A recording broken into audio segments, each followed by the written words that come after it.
ዘውዱ ሾው በመላው አውሮፓ የሚኖሩ ኢትዮጵያውያንና ትውልደ ኢትዮጵያውያን በማህበራዊ ኢኮኖሚያዊና ፖለቲካዊ ጉዳዮች ዙሪያ ያላቸውን ሁለንተናዊ ተሳትፎና እምቅ የህይወት ተመክሮ በጥልቀት የሚዳስስ በይዘቱ ለየት ያለ በአዝናኝ ገጠመኞች የተሞላና በማራኪ ጨዋታዎች የተኳለ ቴሌቪዥን ፕሮግራም ዘውዱ ሾው። ቁም ላለው ቁም ነገር ሲሹም ለተዝናኖት በያሉበት ዘውዱ ሾው።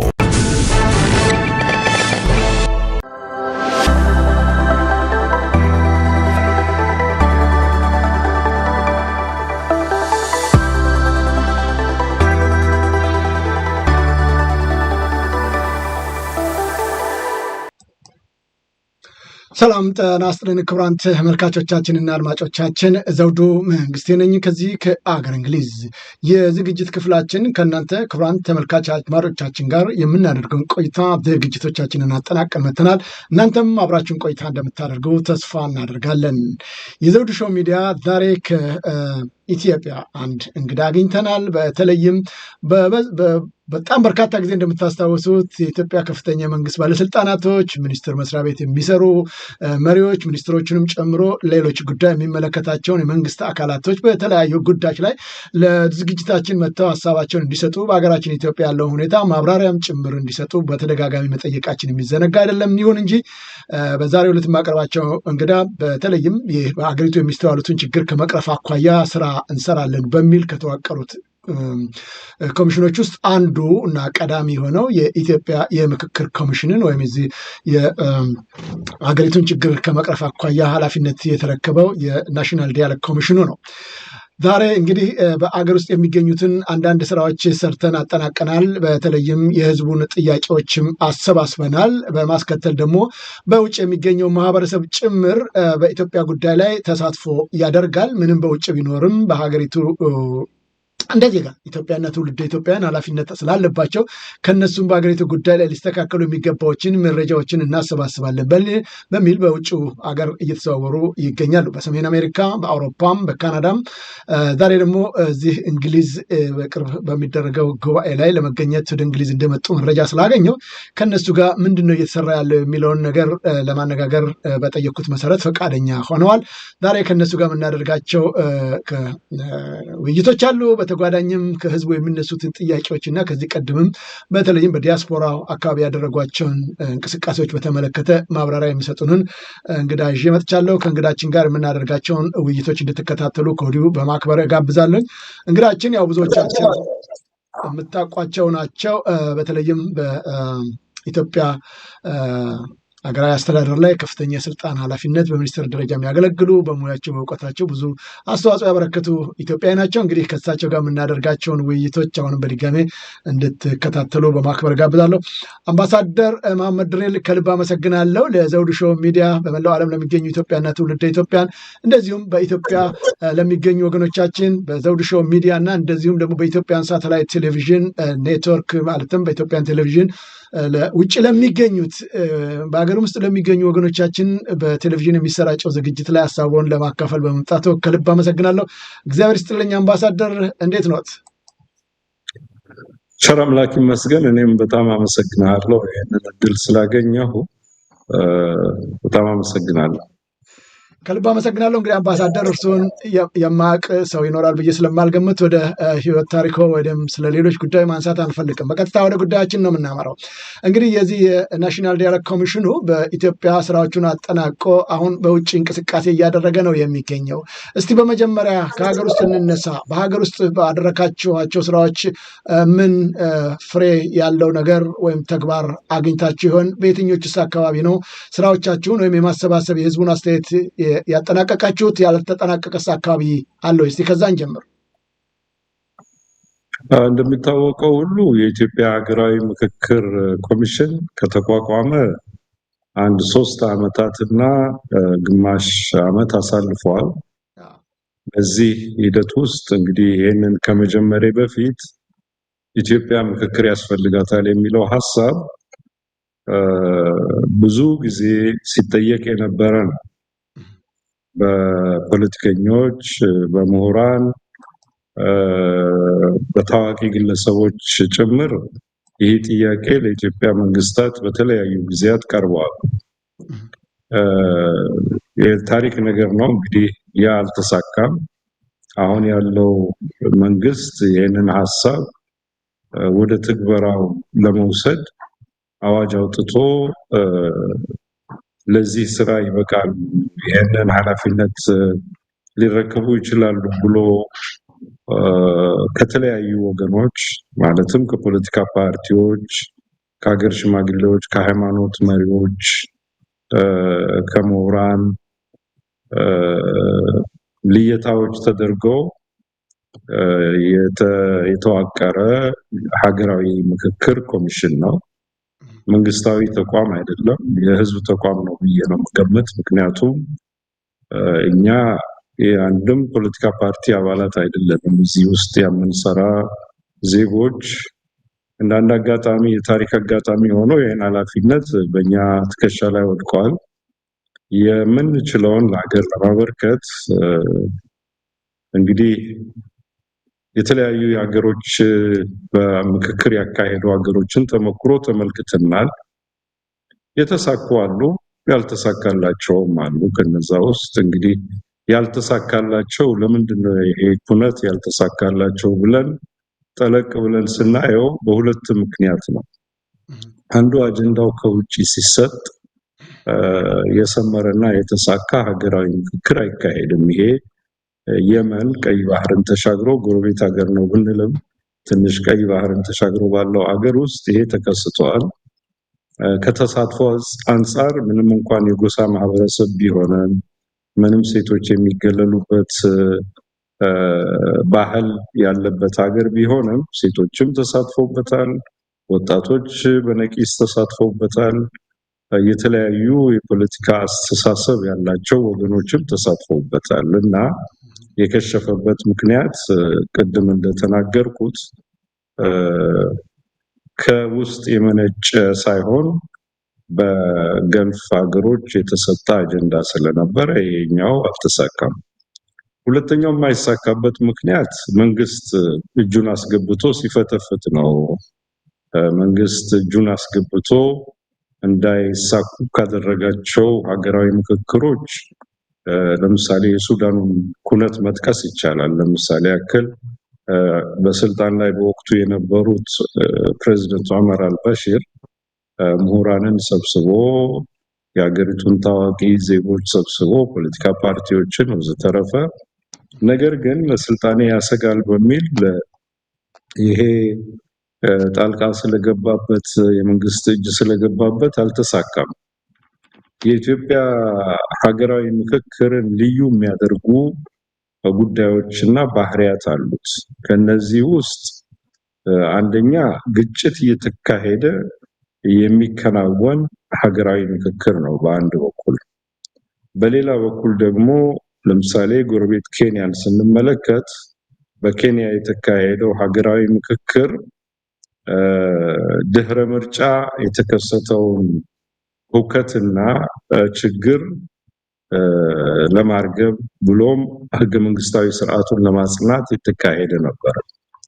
በሩዋንዳ የነበረው ሀገራዊ ምክክር በሁለቱ የሁቱና የቱትሲ ጎሳዎች በነበረው ግጭት እና ቱትሲዎችን በመጨፍጨፍ ከፍተኛ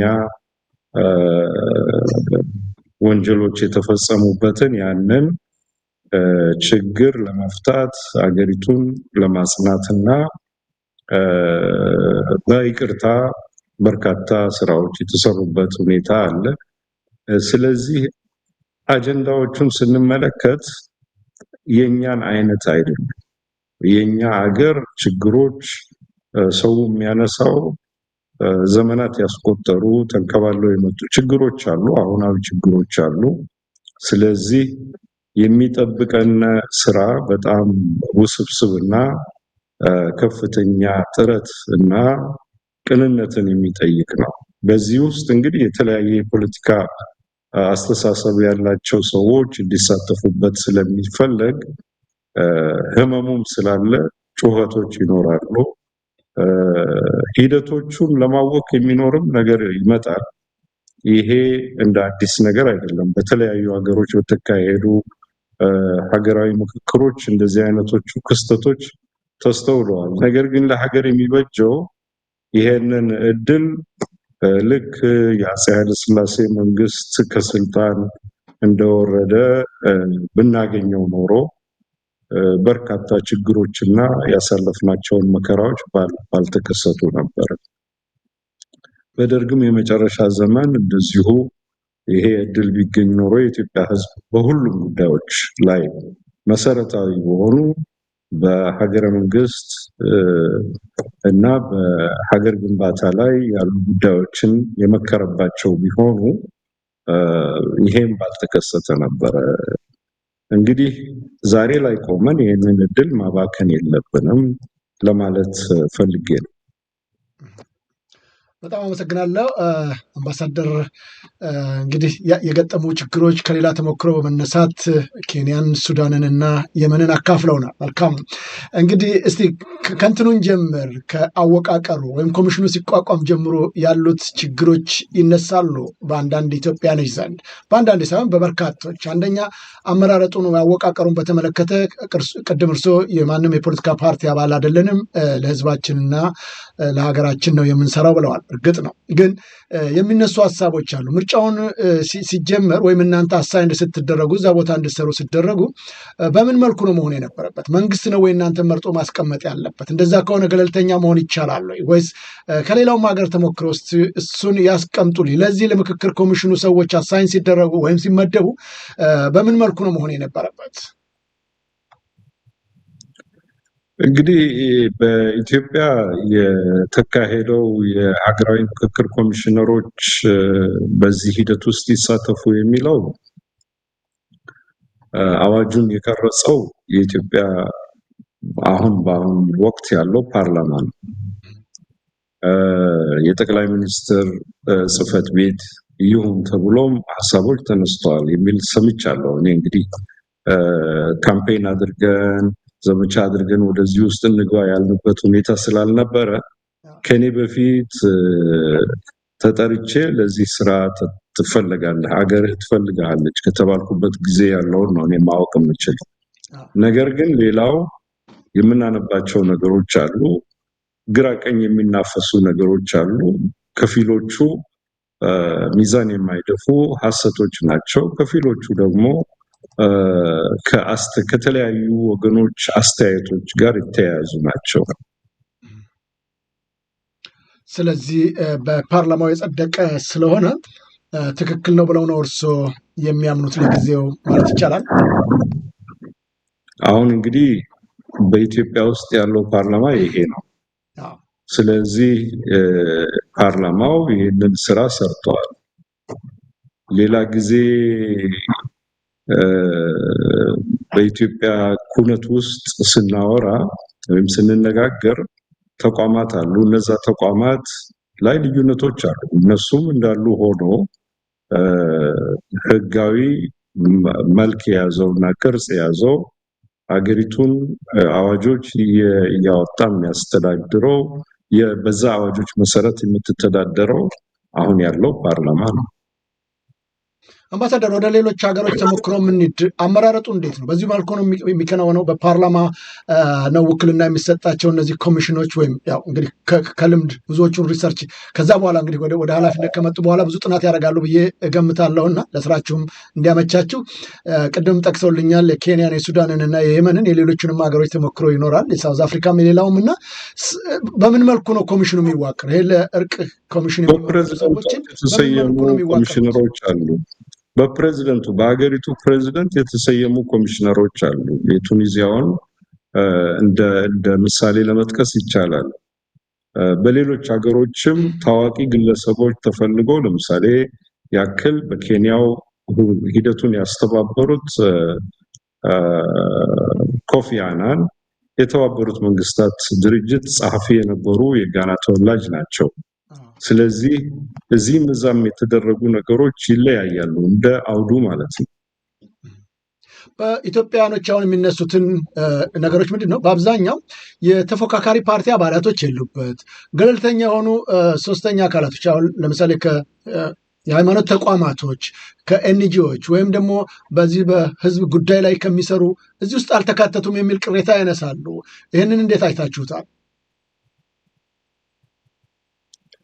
እኔ በእኔን ምልከታ ስትጠይቀኝ አንደኛ በመጀመሪያ የፖለቲካ ፓርቲዎች ስብስብ ሊሆንም አይችልም።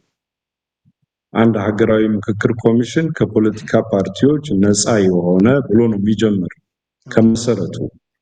ስለሆነም አንዳንድ የፖለቲካ ፓርቲዎች እኛ ስራ በጀመርን ጊዜ አስታውሳለሁ እኛ የራሳችንን ኮሚሽን እናቋቁማለን ይህንን እውቅና አንሰጥም ብለው የተንቀሳቀሱ እንደነበረ በኢትዮጵያ ፖለቲካ የተከሰተ ጉዳይ ነው፣ ተዘግቦ ይገኛል። ይሄ በሀገራችን ውስጥ ያሉ የመጠላለፍ ሁኔታዎችን ሊያንጸባርቅ ይችላል። ምናልባት ገለልተኛውን ውስጥ የሃይማኖት ተቋማቶች ኤንጂኦ ላይ የሚሰሩ በህዝብ ታዋቂ የሆኑ ቅድም እርስዎ እንደገለጹትም እንግዲህ እነዛ ሰዎች በተደረጉ ጥቆማዎች ከቀረቡና ብቃታቸው ታይቶ ወደዚህ ከገቡ ለምሳሌ ከኛ ውስጥ በሰብአዊ መብት ያገለገሉ፣ በግጭት አፈታት ያገለገሉ ዲፕሎማቶች፣ በሰላም ላይ የሰሩ አሁንም እያስተማሩ ያሉ ሰዎች ናቸው። ስለዚህ ግራም ነፈሰ ቀኝም ነፈሰ ገለልተኛ መሆኑ ነው ዋናው ትልቁ ነገር። አመሰግናለሁ። እንግዲህ ስራውን በዚህ ሁኔታ ጀምራችኋል ተዋቅራችሁ። እስቲ መጀመሪያ ከመልካም ነገሮቹ እንነሳ። ምንድነው ያገኛችሁት ፊድባክ? ይህንን የምክክር ኮሚሽኑን ውጤት ሊያመጣ ያግዛል፣ ይረዳል የሚል ነገር ከማህበረሰቡ ምንድነው የተገኙት? አንዱ ትልቁ ነገር የኢትዮጵያ ሕዝብ ጦርነት ሰልችቶታል፣ ስደት ሰልችቶታል። በየጊዜው ልጆቹ በባህር እንዲበሉ ይሰማል፣ ያያልም። ይሄ በጣም ይዘገንናል። በደላሎች እየታለሉ እንደዛ አይነት ወጥመድ ውስጥ የሚገቡ ወጣቶች ቁጥራቸው በጣም ብዙ ነው። ሌላው እንደምታውቀው ያለንበት ቀጠና ራሱ የተረጋጋ ቀጠና አይደለም። የአፍሪካ ቀንድ እንግዲህ የሱዳን መንግስት ለሁለት ተከፍሎ በጦርነት ውስጥ ነው ያለ። የሶማሊያን ጉዳይ ሁላችንም የምናውቀው ነው። የቀጠናችን ሁኔታ በጣም ውስብስብና ሰላማዊ ድባብ የጎደለው እንደሆነ እናውቃለን። ስለዚህ ኢትዮጵያ 100 ሚሊዮን በላይ ያለባት ህዝብ ያለባት ሀገር ሰፊ የሆነ ታሪክ የመንግስትና የስርዓተ መንግስት ታሪክ ያላት ሀገር በዚህ ማዕበል ውስጥ የምትገኝ በውስጣዊ ችግሮቿ ተጠላልፋ መንግስት አልባ መሆን የለባትም የሚለው ነው ትልቁ አሳሳቢ ጉዳይ። ይሄ ሊሆን የሚችል ደግሞ ዜጎች በሙሉ በአገር ውስጥም ያሉ በውጭም ያሉ ዜጎች ኢትዮጵያውያት በዚህ ሂደት ሲሳተፉ ነው። ይሄ ሂደት የምሁራን ድርድር አይደለም። ማለትም በፈረንጅኛው ኤሊት ባርጌን የሚሉት የፖለቲካ ፓርቲዎች ተሰብስበው ተደራድረው ወደ ስልጣን የሚመጡበት አይደለም። ይሄ ኩነት ወይም ይሄ ሂደት የኢትዮጵያውያን ጥያቄዎችን ለመፍታት ኢትዮጵያውያን ከዚህ በፊት ባለን ባህል ባለን ወግ መሰረት በየአካባቢው ይመከራል ኢትዮጵያዊ በባህሉ። ነገር ግን እንደ አገር የመከርንበት እንደ አገር ተገናኝተን በወሳኝ በሆኑ አገራዊ ጉዳዮች ላይ የጋራ መግባባት ላይ ደርሰን ይሄ ነው የሚያዋጣን ብለን የሰራንበት ሂደት እና ታሪክ የለም። የብዙ ዘመናት ታሪክ አለን፣ ግን በዛ ውስጥ የዲሞክራሲ ተሞክሯችን እንጭጩ ነው። ስለሆነም ከዛ ለመውጣት ከዚህ ውስብስብ ሁኔታ ለመውጣት የግድ ይሄ ሂደት አስፈላጊነቱ ታይቶ ሁሉም ዜጋ ቢሳተፍበት አንድ ምዕራፍ ላይ ያደርሰናል፣ ሁሉንም ችግሮች ይፈታል የሚል እምነት የለኝም። አሁንም ኮሚሽኑ ውስጥ ሆኜ ነው ይሄን የምናገር። ነገር ግን ውስብስብ የሆነው የሆነውን የሀገራችንን ተቃርኖዎች በተወሰነ ደረጃ መግባባት ላይ የሚደረስባቸው ጉዳዮች ላይ የጋራ መግባባት ተደርሶ ለማስቀጠል ይቻላል ሂደቶቹንና ባህሉን ራሱ ኢትዮጵያውያን በጦርነት በግጭት ችግሮችን መፍታት አንችልም ምክንያቱም ሞክረናል እሱን መንገድ እኮ አገሪቱ ሰላም ያላየችበት ከአንዱ ጎን አንዱ ነፃ አውጪ ተነስቶ ሌላው እንደዚሁ እያለ የብዙ ፍጅቶች ብዙ ስደት መፈናቀል ይሄንን ነው ያወረሰን የኢኮኖሚ መዳሸቅ በሌሎች ዓለም ያለንን ቦታ የማጣት በቀጠናችን እንኳን ያለንን ቦታ እየተገዳደሩን ያሉ አሉ ስለዚህ ኢትዮጵያውያን ሰከን ብለው በተረጋጋ መልክ በሰለጠነ አግባብ ችግሮቻቸውን በጋራ የሚፈቱበት የሚችሉት በዚህ አግባብ ብቻ ነው ያምናለሁ ከልብ አመሰግናለሁ አምባሳደር መሐመድ ድሪል እንግዲህ ይህን ስራ ስትሰሩ ብዙ ጥያቄዎች ያው የተወሰኑትን ለመግለጽ ሞክረዋል በተለይም ጦርነት በቃን ደከመን ልጆቻችን በስደት አለቁ በረሃብ አለቁ የሚለው ጥያቄ እንደተጠበቀው ነው በተጓዳይ ደግሞ ሀገሪቱ ተረጋግታ እንዳትቀጥል የሚረዳ ወይም የሚገፋፉ ጥያቄዎች ያነሱ አካላቶች እንዳሉም ይጠቁማል ለምሳሌ በኦሮሚያ በኩል ያደረጋቸዋቸው ውይይቶች ላይ ሐረርን ድሬዳዋን አዲስ አበባን ጭምር ለኦሮሚያ ይገባል የሚል ጥያቄዎች ሁሉ እንደተነሱ ይገለጻል እንደነዚህ አይነት ውስብስብ ችግሮች በርግጥ ቀርበዋል ጥያቄው እናንተ ጋር ተነስተዋል ከተነሱስ እንደነዚህ አይነት ውስብስብ ችግሮች እንደው እንዴት ይቀርፋል ብሎ ኮሚሽኑ ለጊዜው ያሰበው ነገር ይኖር ይሆን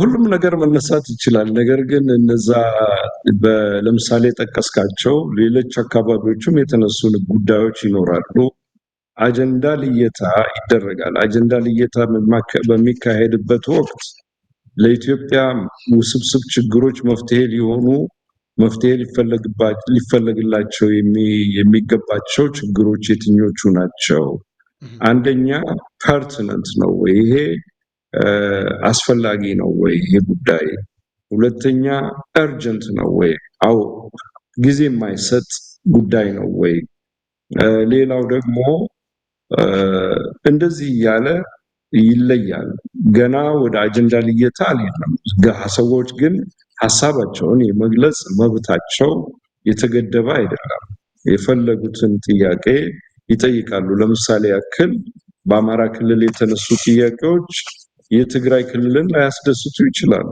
በትግራይ ክልል የሚነሱ ጥያቄዎች የአማራ ክልልን ላያስደስቱ ይችላሉ ወዘተረፈ ስለዚህ እነዚህ ሐሳቦች ናቸው ወደ አጀንዳነት ሲቀረጽ አጀንዳን የሚቀርጸው አካል የኢትዮጵያ ሀገራዊ ምክክር ኮሚሽን ምክር ቤት ነው ያ ምክር ቤት የቀረጻቸውን አጀንዳዎች ብቻውን ሆኖ አይቀርጻቸውም አማካሪ ወገን አለው ይሄ አማካሪ ታዋቂ ግለሰቦች ከተለያዩ ቤተ እምነቶች ከተለያዩ ማህበረሰቦች የተውጣጡ ዕውቅ የሆኑ ኢትዮጵያውያን ናቸው ሀገራዊ ምክክር የሚካሄደው ሀገር ለማፍረስ ሳይሆን ሀገር ለመገንባት ስብራቶቻችንን ለመጠገን ነው ስለሆነም የምንሰራው ለህሊናችን ደግሞ ለሀገራችን የሚበጀው ምንድነው ተብሎ ነው የሚቆነው ስለሆነም የተለያዩ ሐሳቦች ሊነሱ ይችላሉ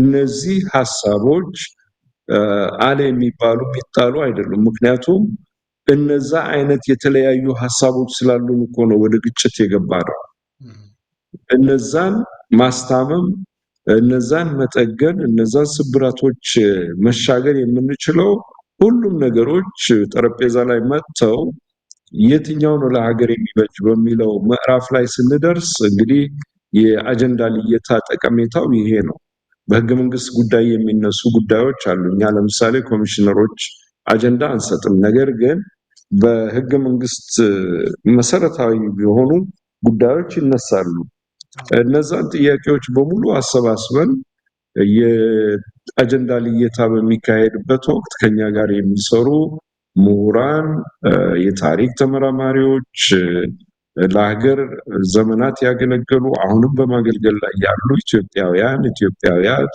ሐሳባቸውን ከኛ ጋር ይጋሩና አጀንዳዎች ተለይተው ይፋ ይደረጋሉ። ለምሳሌ ያክል አሁን ወደዛ የማልሻገርበት ምክንያት እስካሁን ድረስ የተለያዩ ክልሎችን ሰርተናል። 2 ከተማ አስተዳደሮች ላይ ሰርተናል። ነገር ግን የትግራይ ክልል ይቀረናል። የትግራይ ክልል ከጦርነት የወጣ ክልል ስለሆነ ሰላሙን ያጽናለት ቸር አምላክ። ነገር ግን በነበረው ችግር ምክንያት ወደዛ ዘልቀን ስራውን አልሰራነውም። አሁን ነው የጀመርነው ከተለያዩ እዛ ትግራይ ውስጥ ካሉ የፖለቲካ ፓርቲዎች ህወሓትንም ጨምሮ ማለት ነው የአገር ሽማግሌዎች፣ የሃይማኖት መሪዎች፣ የሲቪል ማህበራት ወዘተረፈ ሁሉንም የተለያዩ ወጣቶች ሁሉንም እያነጋገርና አጀንዳዎቻቸውን ሐሳባቸውን ለመሰብሰብ እየሞከርን ነው። ግን እንደሌሎቹ ክልሎች ጋራ መተማመን መፍጠር አለብን። ጥርጣሬዎች አሉ፣ ጥያቄዎች አሉ። እነዛን ሁሉ በሂደት እያየን ወደዛም የምንሄድበት ምዕራፍ ይኖረናል። የዲያስፖራውም ሁሉንም መድረስ ባንችልም አሁን በዙም ላይም እንደዚሁ በቴክኖሎጂው አማካይነት የምንደርስባቸው ሁኔታዎች ይኖሩናል። ስለዚህ ሐሳቦች ተሰባሰቡ ማለት አጀንዳ ሆኑ ማለት አይደለም። በተመሳሳይነት የሚለዩ በርካታ ጉዳዮች ይኖራሉ። በክልል ደረጃ የሚፈቱ ጉዳዮች እኮ ይኖራሉ። ሁሉም ወደ ሀገራዊነት የሚያመጣቸው መስፈርት ካላሟሉ በዛ ምዕራፍ ይፈታሉ። አሁን ህግጋት ያላቸው ግን የህግጋት አፈጻጸም ችግር ያለባቸውም በዛ መልኩ ሊፈቱ ይችላሉ። ግን መሰረታዊ ችግሮች አሉባት ኢትዮጵያ። እነዛን ችግሮች ነቅሶ አውጥቶ ኮሚሽኑ እነዚህ ናቸው ለምክክር የሚቀርቡት ብሎ ይፋ ያደርጋል፣ ለህዝብ ይፋ ያደርጋል። ለህዝብ ይፋ ከሆኑ በኋላ ጉባኤው ተጠርቶ በዛ ጉባኤ ውስጥ እንግዲህ ይመከርበታል።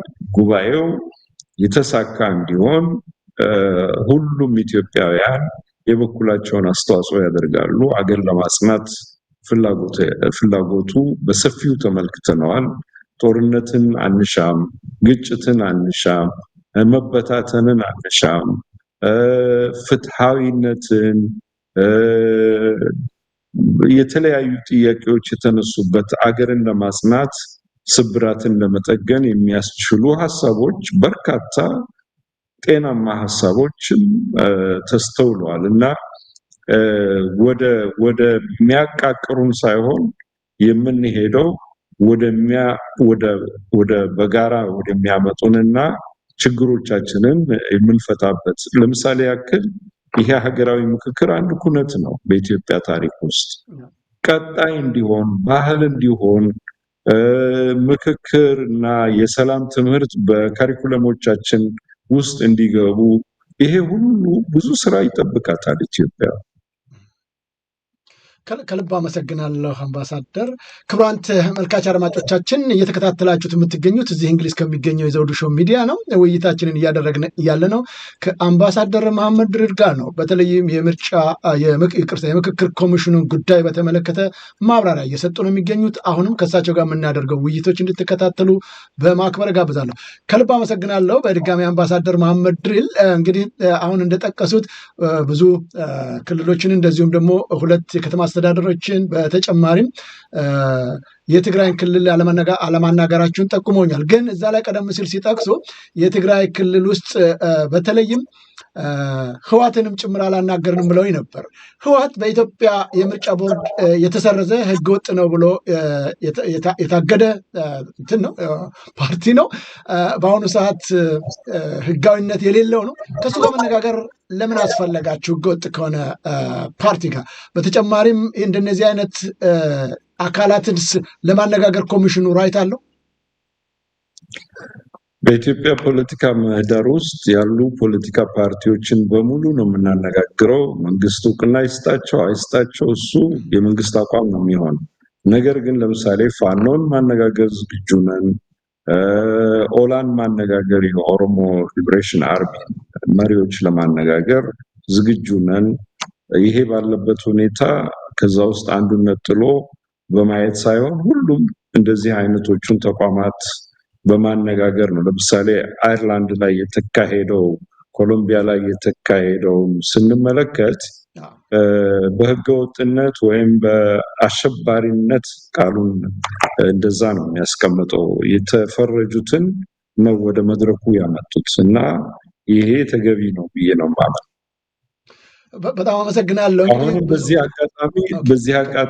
በዚህ አጋጣሚ መሳሪያ ላነገቡ፣ ወደ ጫካ ለገቡ ወይም ጫካም ካልሆነ ወደ ሜዳ የተሰማሩ ችግሩን በመሳሪያ በአፈሙዝ እንፈታለን ብሎ የሚያምኑ ወገኖችን ወደዚህ ሂደት እንዲመጡ እና እንጠይቃለን፣ እንጎተጉታለን። ይሄ የሚቀጥል አካሄዳችን ነው። አመሰግናለሁ አምባሳደር። ምናልባት እንግዲህ ሁሉንም ነገር ቅድም እንዳሉትም አሸባሪው ጭምር ሳይቀር በሀገር ላይ ጉዳት ያመጣል ተብሎ የሚታሰብ ቢሆንም ማወያየት አለብን ብለዋል እና ከዛ አንጻር አሁንም ጥሪ አቅርበዋል። በተለይም የትጥቅ ትግል ውስጥ የተሳተፉትን ያነጋገራችሁት አካል ይኖራል? ከኦላ ሊሆን ይችላል፣ ከፋኖ፣ ከሌሎችም ታጣቂ ኃይሎች ከሶማሌም እንደዚሁም ከሌሎች በትጥቅ ትግል ውስጥ ከተሳተፉት ውስጥ አለ? በሶማሌ ክልል የኦብነግ የኦጋዴን ብሔራዊ ነጻነት ግንባር በሂደቱ በራሱ ፍላጎት ተሳትፈዋል። አሁን ለሁለት የተሰነጠቀ ፖለቲካ ፓርቲ ነው። አንዱ ወገን በዚህ ሂደት ውስጥ እኔ የለሁበትም ብሎ ይንቀሳቀሳል። አንዱ ወገን ደግሞ ለሀገር ይበጃል፣ እኔ በሂደቱ ውስጥ ተሳትፌያለሁ፣ አጀንዳዬንም አቀርባለሁ ብሎ አጀንዳውን አቅርበዋል። በኦሮሚያ ክልል የኦላ አባላት የነበሩ አመራሮች የነበሩ በክልሉ የሀገር ሽማግሌዎች እንደዚሁም ምሁራን በተደረጉ ጥረቶች ወደ ሰላማዊ መንገድ በመመለስ ይሄ ማለት ሀሳባቸውን አቁመዋል ማለት አይደለም እኮ ወደ መድረኩ እንዲመጡ ጥሪ ሲደረግ ያንን ሀሳብ እንዲያቀርቡ እኮ ነው ዓላማው። ያንን ወደ ጫካ ወስዶኛል፣ እኔ በሰላማዊ መንገድ ሳይሆን በአፈሙዝ ችግሮችን የመፍታት አቋም ያዝኩት በዚህ ምክንያት ነው ብሎ ያቀርባሉ። ስለዚህ የሌሎች ሀገሮችንም ተሞክሮ ስንመለከት፣ የኮሎምቢያውን ስንመለከት ፋርክ ከበርካታ ዓመታት የትጥቅ ሂደት ውስጥ ተመልሶ የመንግስት አካል ሆነዋል። የጓተማላ ታሪክ እንደዚሁ ይህንን ይመስላል። የአየርላንድ ታሪክ የአይአርኤ በየቦታው ቦምብ ሲያፈነዳ የነበረ ተቋም በዋና ከተማይቱ ጭምር ማለት ነው በደብሊን ዛሬ የመንግስት አካል ሆኖ ይቀጥላል። ስለዚህ ብዙ ህዝብ ከምንፈጅ በጣም በዘገየ ሁኔታ ብዙ ዋጋ አስከፍሎን ከምንንቀሳቀስ ጊዜውን በአግባቡ ተጠቅመን ለሀገር የሚበጀው ሀገራዊ ምክክር ነው። ምክንያቱም በአፈሙዝ የሚፈታ ነገር የለውም። በአፍሪካ ውስጥ ተመልክተናል። አሁን ሜዳ ላይ ያለው ነገ አሸንፎ ቢመጣና ስልጣን ቢይዝም ሌላው ደግሞ ወደ ጦርነት ይገባል። ስለዚህ ይሄ አዙሪት ውስጥ ነው የምትገባው። በፈረንጅኛው ቪሺየስ ሰርክል የሚባለው ውስጥ ነው የምንገባው እንጂ ምንም የሚፈይደው ነገር የለውም። መሰረተ ልማት ይደመሰሳል፣ ዜጎች ይፈናቀላሉ፣ ወጣቶች ወደ ተስፋ መቁረጥና ወደ ጨለምተኝነት ይሄዳሉ። ይሄን ሁሉ አበሳ ከማየት ይልቅ የሚሻለው በሌሎች ሀገሮችም የተሞከረውና ውጤት አስገኝቶ ሰላምን ያጸናው ይሄው መንገድ ነው። ከልብ አመሰግናለሁ። እንግዲህ ሁለቱን ጠቅሰውልኛል፣ በኦብነግና እንደዚሁም ደግሞ በኦላ በኩል ለውይይት መቅረባቸውን እናንተም ጋር መነጋገራችሁን። ከፋኖ ጋር የተደረገ ነገር አለ? አሁንም እንግዲህ አንዳንድ ነገሮች መስመር ከያዙ በኋላ መነጋገሩ ይሻላል ብዬ ነው የምቆጠበው። ወንድሞቻችን በፋኖ ውስጥ ያሉ ጥሪያችንን አቅርበናል። ይህንን ጥሪ ተቀብለው ወደ መድረኩ በሐሳባቸውን እንዲያቀርቡ አሁንም እንጋብዛለን፣ እንጠይቃለን። ይሄንን ነው ማለት የምችል።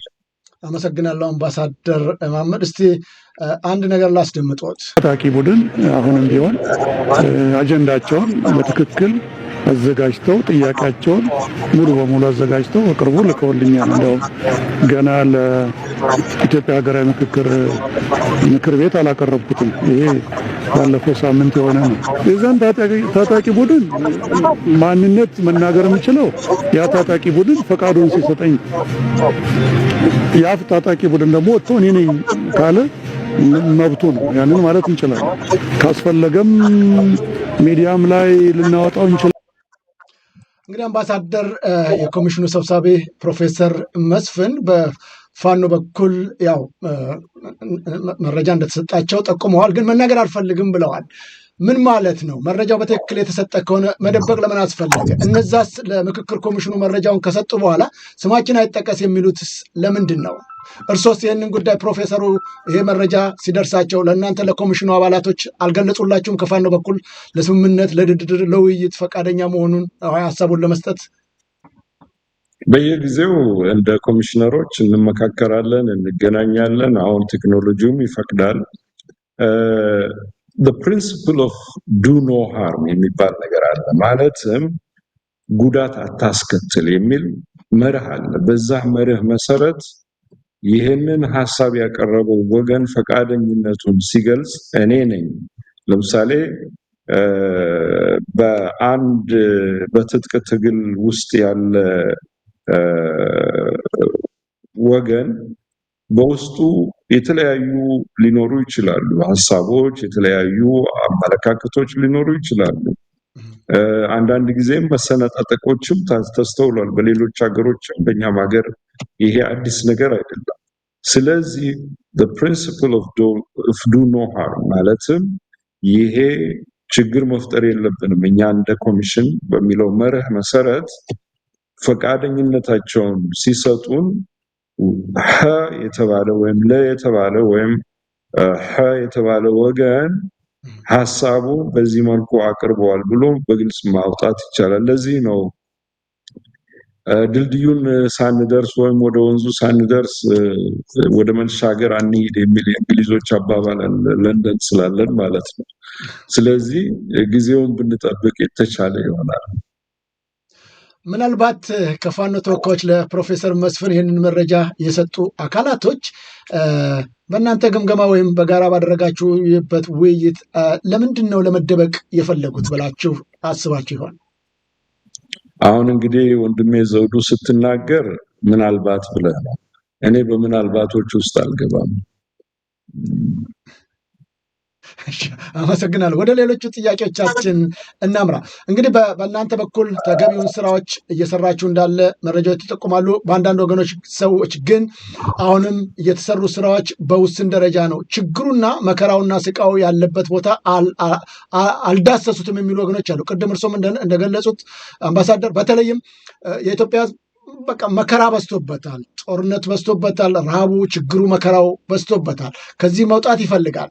ይሁን እንጂ በረሃብ ምክንያት በተለያየ ቦታ የተቀመጡ ወገኖቻችን አሉ።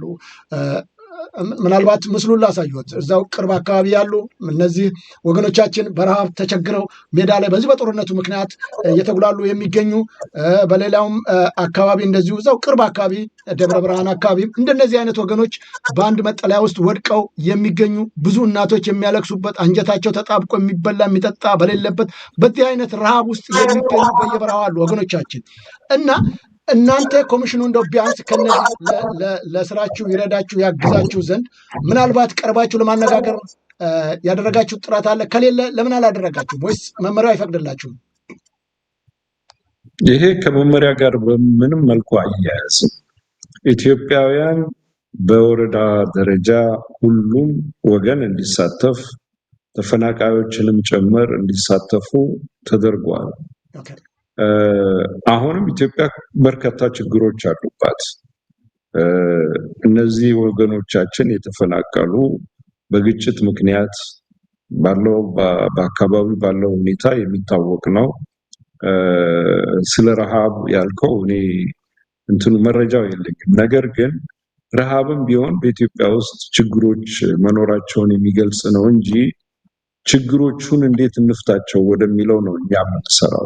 ችግሮቹን ልንፈታቸው የምንችለው ይሄ በተራዘመ ቁጥር ይሄ ሂደት በግጭቶቻችን አለመግባባቶቻችን በቀጠሉ ቁጥር በዋጋ ያስከፍልናል እንደ ሀገር። ስለዚህ ፈጥነን ይሄንን ምዕራፍ የምንሻገርበት ዘዴውና ኩነቱ ሌሎች ሀገሮችም የዘየዱት መንገድ የሀገራዊ ምክክር ሂደት ነው።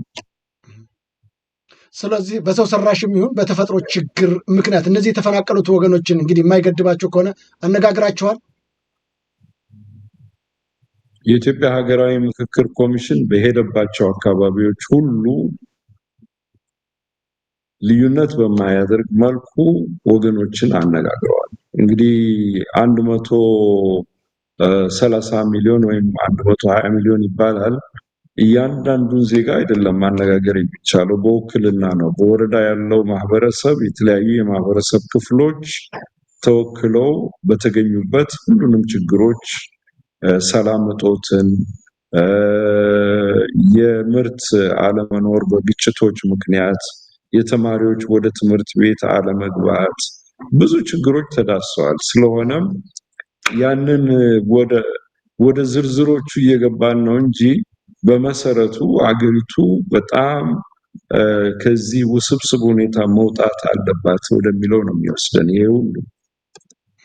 አመሰግናለሁ። እንግዲህ እኔ ለማንሳት ያሰብኩት በእርግጥ በየውክልና በየሁሉም ክልል ስትሄዱ በውክልና ያነጋገራችኋቸው ሰዎች እንዳሉ እርግጥ ነው እገምታለሁኝም እንደሚሆን ግን በቀጥታ ደግሞ ችግሩ ያለበት ቦታ ሄዳችሁ ደግሞ ስታናግሩ ለእናንተ ቀጥተኛ የሆነ ግብአት ይሆን በተዘዋዋሪ በስማ በለው ከሚሆን ይልቅ በቀጥታ ችግሩ የደረሰባቸው ሰዎች የተፈናቀሉትን አንድ ቦታ የተሰበሰቡትን ሄዳችሁ ስታነጋግሩ ትክክለኛውን ግብአት ታገኛላችሁ ከሚል እሳቤ ነው። ምናልባት እዛ ሄዳችሁ አነጋግራችኋለሁ በተለይም ቅርብ ቦታ ያሉትን ከሚል እሳቤ ነው። እሺ ወደ ሌላዎቹ ጉዳይ እንሂድ። እንግዲህ ይህ የምክክር ኮሚሽኑ ከተቋቋመ ጊዜ ጀምሮ በቀጥታ ማነጋገር የሚቀባው ቀጥታ ጉዳዩ የሚመለከታቸውን አካላት ለዚህ ብጥብጥና ችግር ለኢትዮጵያ ውስብስብ ችግሮች ምክንያትና ዋነኛ የሆኑትን ከማነጋገር አልፈው ወደ ውጭ መጥተው የሚሰራ ስራ አለ። ይህ ተገቢ አይደለም የሚል ወቀሳ ያነሳሉ ብዙ ሰዎች። በተለይም አሁን የጀመራችሁትን በውጭ ዲያስፖራ የምታደርጉትን እንቅስቃሴና እንደተባለው በውስጥ ያለው ነገር በጠቅላላ ተጠናቋል ወይም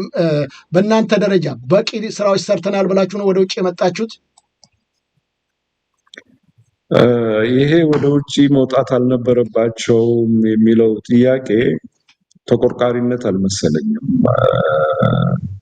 አንድ የሶማሊኛ ተረት አለ፣ እሱን አልተርትም። ምክንያቱም ይሄንን ጥያቄ የሚያነሱ ሰዎች ወይ ሂደቱን ካለመገንዘብ ወይም የራሳቸው አጀንዳ ሊኖራቸው ይችላል። እሱም በጎነት አለው። የሀገር ውስጡ ስራ መሰራት አለበት። በተጓዳኝ ደግሞ ባለው ጊዜ ውጭ ያሉትን ዜጎቻችንን ማነጋገር አለብን። ምክንያቱም በርካታ ችግሮቻችን እኮ ከቤቱ ውስጥ ወጥቶ ወደ ውጭ ያለው ወደ ሀገር የሚመልሳቸው ችግሮችም አሉ።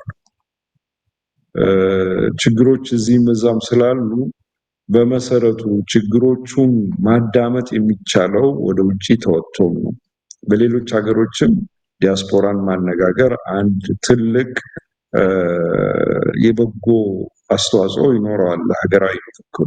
አሁን እኛ በሀገር ውስጥ ያሉትን ዜጎች ብቻ አነጋግረን በዲያስፖራ ያሉትን ወገኖች ባናነጋግር ምንድን ነው የሚሆን ያለው? አካታች አይደለም፣ አሳታፊ አይደለም። ተገለናል። እዚህ ነው ምሁር ያለው፣ እዚህ ነው የችግሩ በችግሩ ምክንያት አገርን ትቶ የወጣው እዚህ ነው ያለው የሚል ጥያቄ እንደሚነሳ እርግጠኛ ነኝ።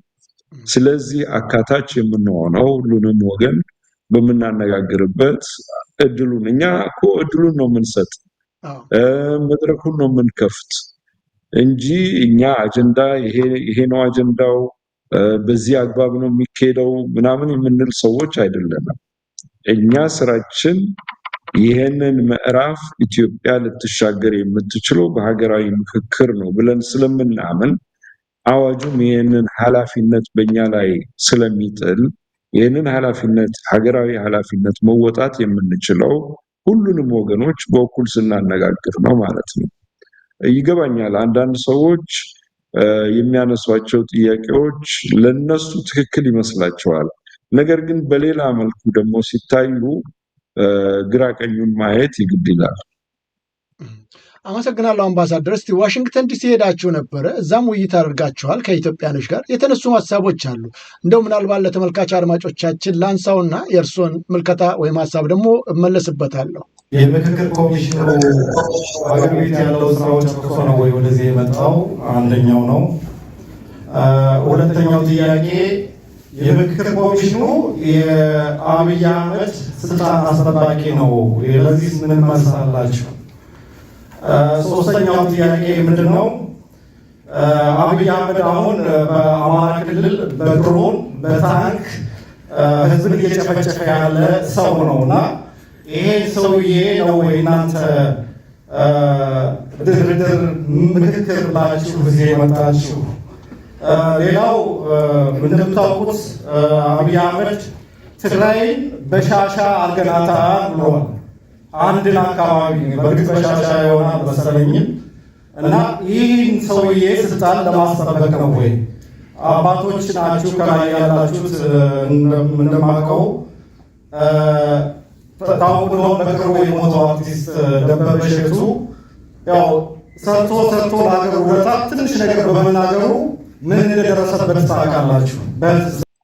እስቲ የዚህኛው ጉዳይ እንዳለ ሌላም አንድ ጥያቄ ያነሳ ወንድማችን አለ። በጥቅሉ የተቃዋሚ ፓርቲ ድርጅቶች ኢያፓ ሊሆን ይችላል፣ ኦፌኮ ሊሆን ይችላል፣ ኦነግ ሊሆን ይችላል፣ ከምክክሩ ወጥተዋል።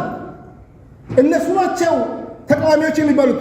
እነሱን አድሬስ ሳታደርጉ እንዴት ነው ሰላም በሰላም በተቀመጠበት ሀገር ስራውን ሰርቶ የተቀመጠበት ወዳለው ዲያስፖራ እንዴት መጣችሁ?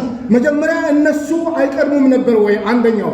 ሁለተኛው በትግራይ ያለው ማህበረሰብ እንደ አንድ አገር እንደ አንድ ኢትዮጵያዊ አገር ነው ተቆጥሮ የሚታየውና የትግራይን ህዝብ ምናልባት ቅድም ስትናገሩ ነበረ እንዳልደረሳችሁ መጀመሪያ እነሱን በየትኛው የሚከፈለውን ዋጋ ከፍላችሁ እነሱን ደርሳችኋል ወይ? በሌላ በዙሪያው ላይ ወዳሉ አገሮች ስንመለከት ለምሳሌ ወደ ወለጋ ስንመለከት፣ ወደ አማራ ክልል ስንመለከት አማራ ክልል ላይ አጀንዳ ሰብስበናል የሚል ኢንፎርሜሽን ሰምቻለሁ። ለምሳሌ ከተቃዋሚዎች ከፋኖ እኛ እያልን ያለነው ከፌክ ፋኖ ሳይሆን ከኦሪጂናል ፋኖ ሁለት ትልልቅ ድርጅቶች አሉት፣ አፋድና አፋባ የሚባል እነሱን የሚከፈለውን ዋጋ ከፍላችሁ እነሱን አናግራችኋለሁ፣ አጀንዳ ከነሱ ወስዳችኋለሁ። እነሱን ሳታናግሩ ምንድነው የሚጠቅመው? አውሮፓ መሄድ፣ አሜሪካ መሄድ። የጉዳዩ ባለቤት እየሞተ ያለ ህዝብ ቅድም እንደተገለጠው በድሮን እስቲ እንግዲህ አምባሳደር በርካታ ጥያቄዎች ከተለያዩ ከካናዳም ከስዊድን ስቶክሆልምም ቀርበዋል።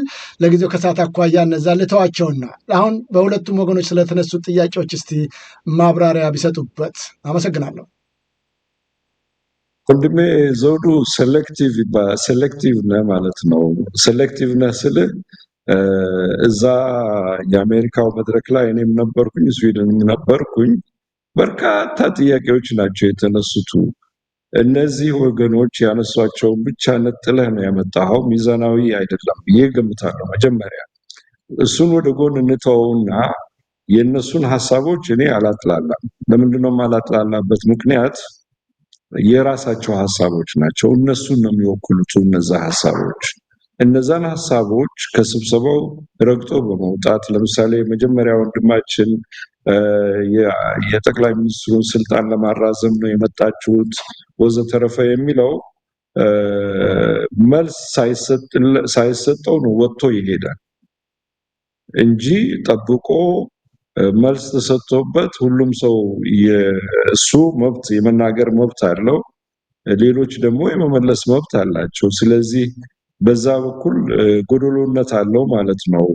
የአክቲቪዝም ስራ ይመስለኛል። ይሄ በሌሎች ሀገሮችም እኮ ተከስቷል።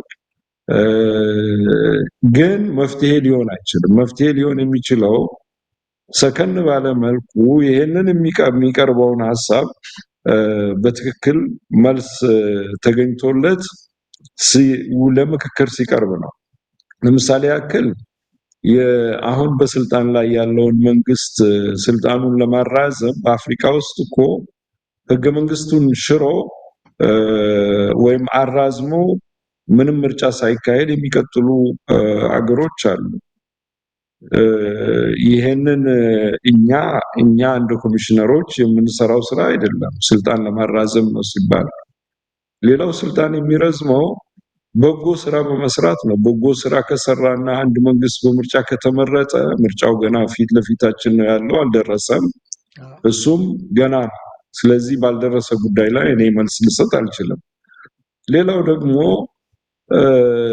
ስልጣንን ሊያራዝም የሚችል ከሃይማኖታዊ ቀኖና ስንነሳ ፈጣሪ ነው። እንደዚህ የሚያምኑ አሉ ወገኖች እና እኛ እንደ ኮሚሽን ከነዛ ውስጥ አይደለንም ለማለት ነው። ስለዚህ እንደዚሁ በፈረንጅኛው አሊጌሽን ወይም ክስ በኮሚሽኑ ላይ በማቅረብ የሚፈታ ነገር የለውም። በኢትዮጵያ ችግሮች በዚህ አግባብ አይፈቱም። ለምሳሌ ፌክ የሆነ ፋኖ ከምታነጋግሩ ኦሪጂናሉን አነጋግሩ። ኦሪጂናሉ መጥቶ እንዲያነጋግረን እንፈልጋለን። እኛ በራችን ክፍት ነው። ከበራችን በፊት ልቦናችንና ልባችን ህሊናችን ክፍት ነው። ወንድሞቻችን ሆይ፣ ወገኖቻችን ሆይ ኑና አጀንዳችሁን አቅርቡ። በሌሎች ሀገሮችም የተካሄደው ይሄው ነው። በገለልተኛ ወገን ሰላማዊ በሆነ መልኩ ያንን ድባብ ፈጥሮ ኮሚሽኑ አጀንዳውን መረከብና መቀበል ይችላል። ስለዚህ ይሄ ወደ ውጪ ለምን ወጣችሁ የሚለው ከዚህ በፊት የመለስኩት ስለሆነ አልመለስበትም። ነገር ግን እነዚህ ሁለት ያቀረብካቸው ሐሳቦች በሚዛን ስናስቀምጣቸው ሌሎች ሐሳቦችም ቀርበው ነበርና ሁሉም ቢቀርቡ ሚዛናዊ ይሆን ነበር የሚል እምነት አለኝ። ነገር ግን ይሄንን ፕሮግራም ለሚከታተሉ ወንድሞቼ፣ እህቶቼ፣ ወገኖቼ ጫፍ የያዙ ሐሳቦች ፋይዳ አላቸው። ምክንያቱም የሚያተራምሱና የሚያጣሉና ወደ መሳሪያ መማዘዝ የወሰዱና ሐሳቦች እነዚህ ስለሆኑ ሰከን ብለን ተረጋግተን እንምከርባቸው ባዮች ነን። ከልብ አመሰግናለሁ አምባሳደር። አንድ ቃል ጣል አድርገው ነበር፣ ሴሌክቲቭ ነህ አንተ ብለውኛል። በመጀመሪያ ደረጃ የዚህ የምክክር ኮሚሽኑ ሲቋቋም በኮሚሽን ደረጃ ችግሮችን ለመቅረፍ ነው እንጂ ጥሩ ነገሮችማ ቢኖሩ እናንተም ባልተቋቋማችሁ ነበር። ከዛ አኳያ ነው እኔም እንደ አንድ ጋዜጠኛ የህዝቡ ጥያቄ ምንድን ነው፣ የሰዎቹ ችግር ምንድን ነው፣ እኔ ከመናገር ይልቅ በዛው እናንተ በነበራችሁበት ሰዓት የተነሱትን ሀሳቦች ነው። ምክንያቱም ችግሮቹን ነው። መልካም ነገሮች እርሶ ብለዋል። መልካም ነገሮች ምንጊዜም የሚበረታቱ ናቸው። እንዲጎለብቱ ካልሆነ በስተቀር መፍትሄ የሚያስፈልጋቸው አይደሉም። ችግሮችን ነው መፍትሄ የምንፈልገው። ከዛ አኳያ ነው በእነዚህ በሁለቱ ሰዎች በኩል የተነሱትን ጥያቄ ለእርሶ አድሬስ ማድረግ የፈለግኩትና ለተመልካች አድማጮቻችን ለኢትዮጵያኖችም ጭምር ማብራሪያ እንዲሰጡበት ከመሻት ነው ያቀረብኩት እንጂ ፖዘቲቭ የሆኑትን የተሰጧቸውን ፊድባኮች ጥቅም የላቸውም ብዬ ከመጣል አይደለም። ግን ዋናውና ትልቁ ዓላማ የእናንተም የኮሚሽኑ መቋቋም ችግሮቻችንን እንዴት ቀርፈን ኢትዮጵያን ሰላማዊ ሀገር እናድርግ ከሚል እሳቤ ስለሆነ በእነዚህ በኩል የተነሱትንም ጉዳዮች ኮሚሽኑ እንዴት ነው ምላሽ የሚሰጥባቸው ከሚል ነው ያነሳቸው። በዛ እንዲረዱልኝ ጠይቃለሁ። በጣም አመሰግናለሁ። ምናልባት እንግዲህ አሁን ውይይቱ ይቀጥላል በሌሎችም አገራቶች ብለዋልና ከማህበረሰቡ ምንድን ነው የምትጠብቁት እናንተ? በተለይ በውጭ የሚገኘው ማህበረሰብ አንዳንድ ሰላማዊ ሰልፎች የሚደረጋሉ፣ ሌሎችም ጉዳዮች አሉ። እንደነዚህ አይነት ጥያቄዎችም ለእናንተ ሊቀርቡ ይችላሉና በቀጣይ ለምታደርጓቸውም ነገሮች ምንድን ነው የሚያስተላልፉት መልእክት? ሴሌክቲቭ ነው ይሄ ያልኩበት ምክንያት ከጋዜጠኝነት አንጻር ሙያውን አንተም ታውቀዋለህ። ግራ ቀኙን አይቶ ሚዛናዊ የሆነ አቀራረብ ሊቀርብ ይችላል። ነገር ግን አሁን በተናገርከው መሰረት ችግሮቹን አጉልቼ ለማውጣት ነው ባልከው እንሄድበትና ችግሮቹ አሉ። እነዛን ችግሮች ግን መቅረፍ የምንችለው መድረኮችን ረግጦ በመውጣት መድረኩ እንዳይሳካ በማሰናከል ሳይሆን ተረጋግተን እነዚሁኑ አጀንዳዎች እነዚሁኑ የተጠቀሱትን ራሳቸውን አስቀምጦ እንደ አጀንዳ ማቅረብ ይቻላል። ስለዚህ ምን ትጠብቃላችሁ ለሚለው እኔ በማየው ልክ እንግዲህ አሁን እንደ አንድ ትልቅ ተምሳሌት የማየው የኢትዮጵያ ሀገራዊ ምክክር ኮሚሽን ስራ ኢትዮጵያውያን ውጭ ያሉ ኢትዮጵያውያን ወገኖቻችን በሚያደርጉት ተሳትፎ የህዳሴ ግድቡ ተሳክቷል። ስለዚህ ከአቃቂር ከፖለቲካ ልዩነቶች ባሻገር የሚያስማሙና የሚያስተሳስሩን ነገሮች እንዳሉ ልንፈታቸው የምንችላቸው ጉዳዮች እንዳሉ የሚያመላክት አንድ ትልቅ ትምህርት ነው። ያ ሁሉ ሰው አስተዋጽኦ ያደረገው አንድ ፖለቲካዊ አቋም ወይም የአንድ መንግስት ደጋፊ ስለሆነ ሳይሆን በኢትዮጵያዊነቱ ነው። ሀገሬ በጨለማ ውስጥ መኖር የለባትም። የግድብ መገደቡ እንግዲህ የሚያመጣቸውን ትሩፋቶች ሁላችንም እናውቃቸዋለን። እስከ ዓለማዊ ጉዳይ በሆነ መልኩ ነው ይሄ አጀንዳ እየተከሰተ ያለው። ስለሆነም ከኢትዮጵያውያን የምንጠብቀው ትልቁ ነገር ተሳትፏቸው ተጠናክሮ ሀገራችንን ስብራቷን የሚጠግኑ ወገኖች ሆነን ከችግር ልናወጣት የምንችለው በመሳሪያ በአፈሙዝ ሳይሆን ተረጋግተን በምክክር ችግሮችን ስንፈታ ነው ባይ ነኝ። ከልብ አመሰግናለሁ አምባሳደር። የመጨረሻ አንድ ነገር ላንሳና ውይይታችንን እንቋጫለን። አሁን ባሏት ነገር ላይ በተለየ መሳሪያዎችን በማስቀመጥ ወደ ሰላም መምጣት ተገቢ ነው ብለዋል። ተገቢና አስፈላጊ ነገር ነው፣ እኔም በዚህ አምንበታለሁ። ይሁን እንጂ በተለይም ተኩሱ እንዲቆም ከአንድ ወገን ብቻ አይደለም፣ ከሁለቱም ወገን ስምምነት ያስፈልጋል። ሁለቱም ወገኖች እስካልተስማሙ ድረስ ነገሮች ይቋጫሉ ተብሎ አይገመትም። ለዚህ ደግሞ ትልቁን ኃላፊነት ሊወስድ የሚችለው የመንግስት አካል ነው። መንግስት ትልቅ ነው። ሀገርን የሚያህል ነገር የሚያስተዳድሩ ኃላፊነትም ያለባቸው ወገኖች ናቸው እና እንደ ምክክር ኮሚሽኑ ለስራዎቻቸውም እንቅፋት ከሚፈጥረው አንዱ ጦርነት ነውና እንደው ጦርነቱ እንዲቋጭ እንዲቆም እና ወደ ውይይት ይመጣ ዘንድ በመንግስት በኩል እንደው አነጋግራቸዋለሁ። እስቲ ረጋ በሉና ተኩሱ ለጊዜው ይቁምና በዛ በኩል ያለውንም ነገር ለእኛም ይጠቅመን ዘንድ ቢያንስ አሁን ብዙ ጊዜ የሚነሳው ነገር የመከላከያ ኃይሉ ከአማራ ክልል ለጊዜው ይውጣ ወይም ያቁም ተኩስ የሚል አለ። ነገሮቹን ለማብረድ እንደው በእናንተ በኩል እስቲ መንግስት ላይ እንደዚህ አይነት ጥያቄ ማቅረብ፣ ምክንያቱም የእርቅ የንግግር የውይይት ጉዳይ ነውና ዋና ኃላፊነታችሁ።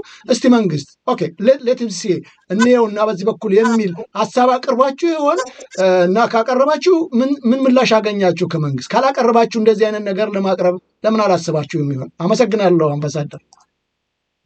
ጥሩ ጥያቄ ነው። ለምሳሌ ያክል ይሄ cessation of hostilities ሲዝ ፋየር የሚባሉ ማለትም ከጸበኝነት የመውጣት ተኩስ አቁም፣ እነዚህ የድርድር አካል ናቸው። የኢትዮጵያ ሀገራዊ ምክክር ኮሚሽን ወይም የምክክር ኮሚሽኖች በባህሪያቸው አደራዳሪዎች አይደሉም። ይሄ ማለት ግን በአጀንዳዎች የቀረቡ ጉዳዮች ድርድር አያስፈልጋቸውም አይደለም።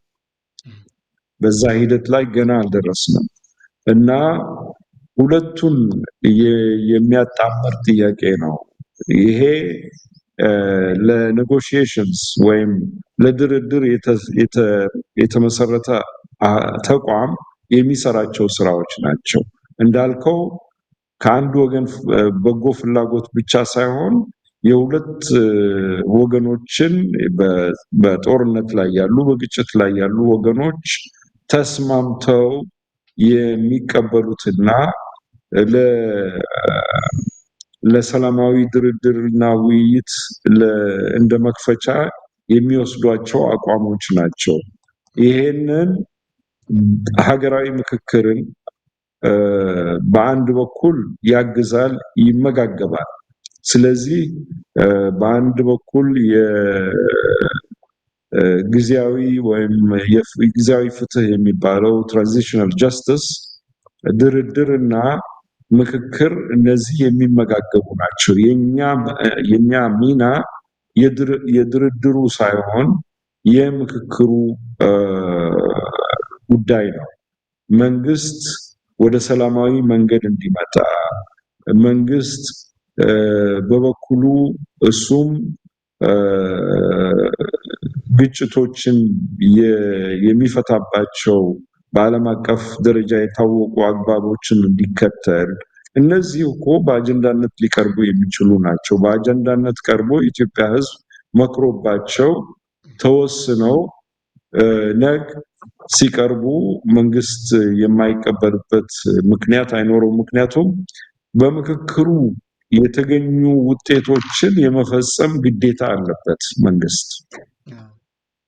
አምባሳደር ልክኖት፣ ምክክርና ድርድር የተለያዩ ናቸው እርግጥ ነው። ግን ለስራችሁ ትልቁ እንቅፋት ከሆነ ውስጥ አንዱ የሰላም እጦት ነው። ሰላም ከሌለ የእናንተ ምክክር ለማድረግ በጣም ስለሚያዳግታችሁ ነው። ከዛ አኳያ ነው ጥያቄውን ያነሳሁትና ምናልባት ዘለውታል እንደው እንደ ሀሳብ አቅርባችኋል ወይ ብዬ ነበር ለመንግስትና የተሞከረ ነገር የለም ይሆን?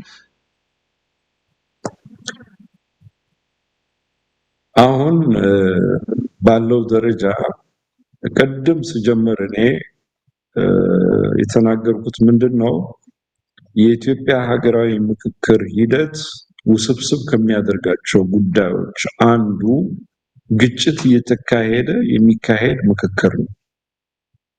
በሌሎች ሀገሮች በኮሎምቢያም እንደዚህ አይነት ኩነት ተከስቷል፣ በጓተማላ ተከስቷል። ስለዚህ እኛ የበኩላችንን ድርሻ የምንወጣው ምክክሩን በማካሄድ ነው። የድርድር ተግባር ሌላ ራሱን የቻለ ሁለቱ ወገኖች በሶስተኛ ወገን አማካይነት ወይም በራሳቸው ፍቃድ የሚገቡበት ምዕራፍ ነው። በሀገራችን ይሄ ቢመጣ እሰየው የሚደገፍ ነው።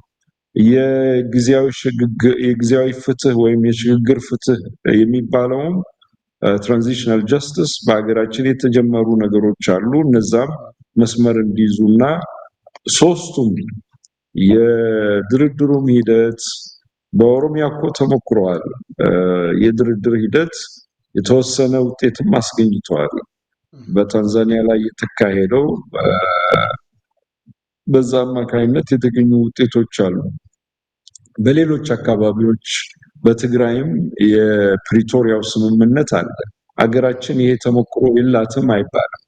ስለዚህ በጎ ፈቃደኝነቱ በሁሉም ወገን ታይቶ ወደዚህ ቢገባም የሀገራዊ ምክክሩን ሂደት የሚደግፍ የሚመጋገቡ ናቸው ብዬ ነው የማምነው። ከልብ አመሰግናለሁ አምባሳደር። እንደው መጨረሻ ብዬ ነበር ምን ይታየታል? አሁን የምክክር ኮሚሽኑ ስራችን ውጤት ወይም ፍሬ ያፈራል ብላችሁ ታስባላችሁ? እኔ በጣም ትልቅ ተስፋ ነው በዚህ ሂደት ላይ የምጥለው። ምክንያቱም ሀገራችን ለዘመናት ሲጠየቅ የነበረ የህዝብ ጥያቄ የነበረ አሁን እድሉ ተገኝቶ ወደዛ ምዕራፍ ገብተን በርካታ ዓመታት እንግዲህ 3 ዓመታት ከተኩል የተሰሩ ስራዎች በጣም ግዙፍ ናቸው። ኢትዮጵያን ከዳር እስከ ዳር ማዳረስ የተሞከረበት በውጭ የሚኖሩ ኢትዮጵያት እና ትውልደ ኢትዮጵያውያንን ለማነጋገር ጥረት የተደረገበት በራሱ አንድ ትልቅ ምዕራፍ ነው። ጉድለቶቹ ሌሎች እንግዲህ ከኛ በኋላ የሚመጡ ሰዎች ይሄንን ሰርተዋል፣ ይሄንን ጎድሏል የሚሉ በዛን ጊዜ የሚታይ ይሆናል። ነገር ግን ለህሊናችን ስንናገር ኢትዮጵያውያን ይሄንን አሁን ያለውን መሰረታዊ ልዩነቶች ተሻግረው አንድ እርከን ላይ የጋራ መግባባት ላይ የሚደርሱባቸውን አዝመራ ይዘው ወደሚቀጥለው ምዕራፍ የምክክር ሁኔታ አገራዊ ባህል ሆኖ ይቀጥላል ብዬ ተስፋ አደርጋለሁ።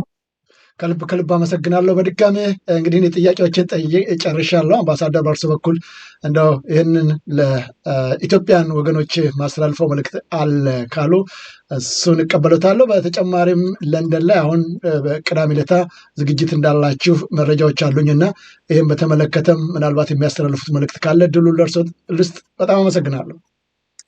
ወንድሜ ዘውዱ መንግስቴ በጣም አመሰግናለሁ። ረጅም ጊዜ ነው የተነጋገርነው፣ በሀገር ጉዳይ ነው የተገናኘነው። ሀገራችን ከዚህ ካለንበት ቀውስ ልትወጣ የምትችልበትን ስራ እየተገበርነ ስለሆነ ፈጣሪም ያግዘናል የሚል እምነት አለኝ።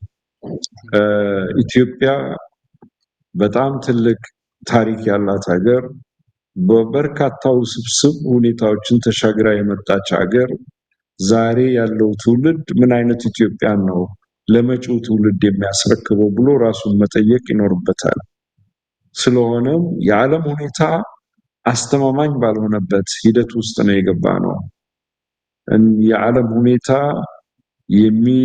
የሚቀያየሩ በርካታ ነገሮች አሉ በዙሪያችን በዓለም አቀፍ ደረጃም። ስለዚህ ኢትዮጵያውያን ሀገራችንን የማዳን እድሉ ይሄ ነውና በቅርቡ ቅዳሜን በመናካሄደው በዕለተ ሰንበት ዜጎቻችን ኢትዮጵያውያን ትውልደ ኢትዮጵያውያን እንዲሳተፉ የተለያዩ ሐሳቦች ያሉን ወገኖች ሰከን ብለን አጀንዳዎቻችንን አቅርበን የምንመክርበት እድል ይሄ ነው።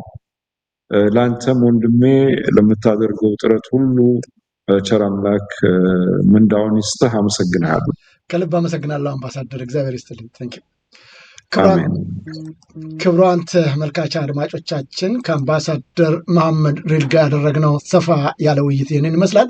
እንግዲህ ለወደፊቱም ቢሆን በተለይም ጉዳዩ የሚመለከታቸው የመንግስት ባለስልጣናት፣ ሚኒስቴር መስሪያ ቤቶች በሀገራችን ጉዳይ ላይ ያለውን ሀሳባቸውን ስጡ፣ እንነጋገር፣ እንወያይ፣ እንመካከር ነው የሚለው የዘውዱ ሾው ሚዲያ። ሁልጊዜም በሀገራችን ጉዳይ ላይ ለሚነሱ ጥያቄዎች መታችሁ ማብራሪያ ቢሰጡ ጥቅም እንጂ ጉዳት የለበትም። ግን ደፍራችሁ ባለመምጣትና ሀሳባችሁን ባለመስጠታችሁ የሀገራችን ጉዳይ የሚቀረፍበት ሁኔታ እየተስተዋለ አይደለም። እንደ አምባሳደር መሐመድ ድሪል አሁንም እንጋብዛችኋለን። የዛሬ ዝግጅታችንን እንግዲህ በዚህ ቋጨን። በነገው ዕለት በሌሎች ጉዳዮች እስከምንገናኝ ሰላም ጤና ይስጥልኝ እያልኩ የምሰነበታችሁ ከአምባሳደር መሐመድ ድሪል ጋር ውይይቱን በማድረግ እስካሁን ከእናንተ ጋር ቆይታ ያደረግኩትን የዘውዱ መንግስት የነበርኩ። ሰላም ጤና ይስጥልኝ።